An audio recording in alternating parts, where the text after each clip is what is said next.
Assalamualaikum warahmatullahi wabarakatuh. Anak-anak siswa kelas 11 MIPA, mari kita belajar mengenai sistem gerak aktif. Tahu ya kalian ya, sistem gerak aktif itu apa?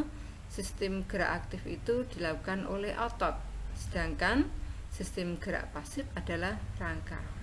Coba kalian lihat seperti ini. Ini adalah jadi otot yang terlatih, maka akan seperti ini ya.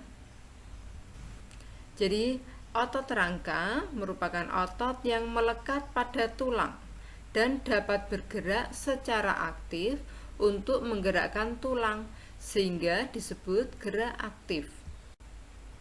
Nah, ini adalah gambar otot pada lengan, otot bisep, berarti dia B artinya 2, berarti tendonnya 2, ini melekat pada tulang ya. Jadi tendonnya pada ujung, kedua ujung melekat pada tulang. Sedangkan yang bagian bawah otot trisep, tri artinya 3, berarti tendonnya ini ada 3 tendon yang melekat pada tulang. Kemudian gambar yang pertama ini adalah otot pronator quadratus dan pronator teres. Ya, ini jadi pada saat kondisi tertentu dia bisa termasuk otot yang sinergi. Nah, ini ada keterangan ujung tendon yang melekat pada tulang yang tidak dapat digerakkan itu disebut dengan origo, sedangkan ujung tendon yang melekat pada tulang yang dapat digerakkan disebut dengan insersio. Kalau pusat otot yang tengah itu namanya belly. Jadi otot mempunyai kontraktilitas dan elastisitas yang tinggi. Oke. Nah, sekarang kita belajar mekanisme kontraksi otot. Nah, sebelumnya kita mengenal dulu bahwa otot mempunyai kemampuan memendek dan menebal. Ya. Bisa juga relaksasi. Nah, kemudian otot memendek atau kontraksi yang maksimal ini dinamakan tonus. Jadi kalau memendek atau berkontraksi itu harus diikuti oleh relaksasi. Kemudian otot lurik itu tersusun dari miofibril dengan garis terang dan gelap. Setiap miofibril itu tersusun dari sarkomer yang dibatasi oleh garis Z. Sarkomer merupakan unit otot yang dibatasi garis terang dan gelap. Sarkomer mengandung filamen protein tebal atau miosin, dan protein yang tipis disebut dengan aktin yang saling tumpang tindih.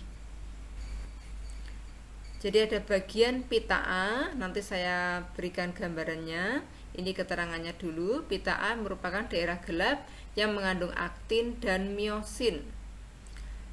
Zona H merupakan bagian pita A yang hanya mengandung miosin dan berada di bagian tengah. Pita I, daerah ujung sarkomer yang terdapat daerah terang dan hanya mengandung aktin. Nah, ketika otot berkontraksi, aktin dan miosin itu saling bertautan dan saling menggelincir. Nah, akibatnya pita A, zona H, dan pita I memendek, sehingga sarkomer juga memendek. Nah, ini gambarannya. Kalian bisa melihat. Nah, ada pita I mulai dari garis Z ke kanan itu pita I, berarti itu setengah pita I. Ya. Kemudian ada pita A. Nah, kemudian lagi ada pita I. Ya, itu setengah pita I. Kalau disambungkan mulai dari garis Z ke kiri dan ke kanan berarti pita I, satu pita I. Oke.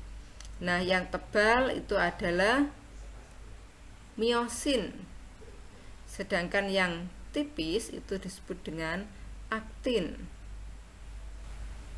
Nah, Protein utama filamen otot rangka ini ada beberapa macam. Yang pertama aktin, protein berbentuk rantai ganda, punya struktur binding site. Yang kedua tropomyosin, merupakan protein yang menyerupai benang. Fungsinya adalah menutupi binding site pada aktin ketika tidak berkontraksi. 3. Troponin, merupakan 3 molekul kompleks yang menjadi satu kesatuan. Troponin merupakan tempat melekatnya kalsium, dan kalsium yang melekat pada bagian ini membuat binding site yang tertutupi oleh tropomyosin terbuka. 4. Myosin merupakan protein yang berbentuk seperti stick golf. Ya, ini adalah gambarannya. Jadi yang hijau itu disebut dengan troponin. Kemudian rantai seperti tas B ganda itu disebut dengan aktin. Sedangkan seperti benang ya, yang berada pada aktin itu disebut dengan tropomyosin. Kemudian yang bawah ini adalah myosin, mempunyai kepala ya, yang bagian ungu itu. Ini. Itu yang bagian kepala myosin itu yang menggerakkan aktin sehingga berkontraksi ototnya. Nah, ini tahapannya. Yang pertama, apabila impuls saraf tiba di neuromuscular junction menyebabkan pembebasan asetilkolin. Jadi asetilkolin itu merupakan neurotransmitter. Asetilkolin memicu pembebasan ion Ca dari retikulum sarkoplasma. Jadi retikulum sarkoplasma merupakan retikulum yang ada pada otot. Kemudian ion Ca akan terikat pada troponin, sehingga terjadi perubahan struktur troponin. Perubahan struktur ini menyebabkan aktifnya tropomyosin. Kepala myosin akan menarik aktin pada daerah aktif tersebut dengan bantuan ATP. Apa itu ATP? ATP adalah kepanjangan dari adenin trifosfat. Adenosin trifosfat. Kelima, otot memendek ya, sehingga terjadi kontraksi. Nah, ini adalah gambarannya kontraksi otot rangka. Kalian bisa melihat yang pertama itu ada yang tipis itu adalah aktin, yang tebal itu myosin. Jadi pada aktin nanti ada troponin ya. Jadi yang pertama Ca berikatan dengan troponin, atau di sini merupakan tempat pengikatan kepala myosin sehingga terbuka. Yang kedua, nah gambar kedua, ATP berikatan dengan kepala myosin. Yang ketiga, terjadi hidrolisis ATP. Nah, ini menjadi ADP plus fosfat. Yang keempat, kepala myosin ini akan berikatan dengan tempat pengikatan myosin pada aktin. Nah, binding site tadi. Kemudian berikutnya yang kelima, nah ADP lepas. Jadi yang keempat tadi menyebabkan kontraksi. Yang kelima, ADP lepas ini menyebabkan aktin meluncur, sehingga ini terjadi relaksasi. Oke, nanti akan saya berikan videonya ya. Kemudian setelah terjadinya kontraksi pada otot, nah ini apabila sudah tidak ada rangsangan, maka ion Ca akan direabsorpsi. Nah, akibatnya konsentrasi ion Ca akan berkurang dan ikatan aktin dan myosin terlepas, sehingga sarkomer akan memanjang dan otot relaksasi. Ya, oleh karena itu kita harus selalu menggerakkan tubuh kita. Berolahraga itu penting karena Ca merupakan matriks dari tulang. Kalau tulang itu jarang digerakkan, maka lama-lama akan mengecil, ya. Ya. Berikutnya, asetilkolin merupakan neurotransmitter atau zat kimia penghantaran rangsang saraf. Nah, kontraksi otot itu memerlukan energi. Energi tersebut disuplai dalam bentuk energi kimia. Fase kontraksi merupakan fase anaerob karena energi diperoleh dari penguraian ATP dan kreatin fosfat yang berlangsung secara anaerob. Energi ini bisa menggerakkan filamen, penghubung aktin dan miosin selama otot berkontraksi.